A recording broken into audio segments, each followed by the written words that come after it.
RTI का हथियार राहत भी देता है और आफत भी। और जब आरटीआई का हथियार पढ़े लिखे लोगों के हाथ में हो तो इसकी मारक क्षमता और घातक हो जाती है।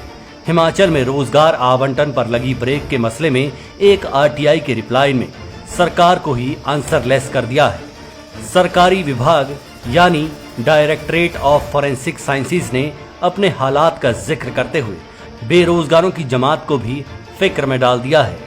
सूचना के अधिकार के तहत 2 सवाल पूछे गए थे। पहला सवाल था कि जो एफआईआर हमीरपुर थाने में बीती 11 मई 2023 को दर्ज करवाई गई थी उसमें फॉरेंसिक जांच पूरी हुई है या नहीं। दूसरा सवाल था कि अगर जांच पूरी नहीं हुई है तो इसको पूरा होने में कितना वक्त लगेगा। अब जो इस आरटीआई का जवाब आया वो बड़ा लाजवाब था।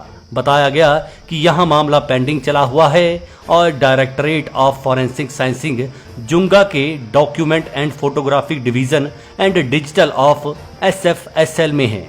दूसरे सवाल का जवाब दिया गया कि मौजूदा दौर में डॉक्यूमेंट एंड फोटोग्राफी डिवीजन में कोई रिपोर्टिंग ऑफिसर ही नहीं है और डिजिटल डिवीजन ने कहा कि जांच में कितना वक्त लगेगा ये मामले की उलझनों के मुताबिक ही तय होगा। यानी हद है सिस्टम की।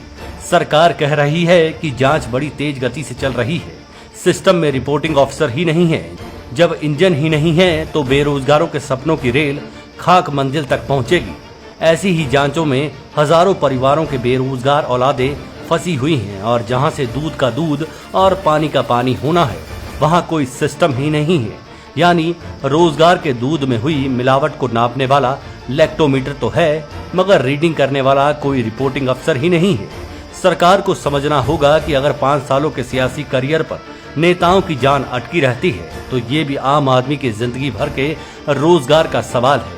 अगर आप अपने सीपीएस पद पर बिठाए गए 6 नेताओं के बकाया 4 साल के वक्त के लिए कोर्ट कचहरी कर सकते हैं तो बेरोजगारों के लिए वो व्यवस्था क्यों नहीं कर पा रहे जिससे इनकी जिंदगी की रेल रोजगार की पटरी पर सरपट भाग सके।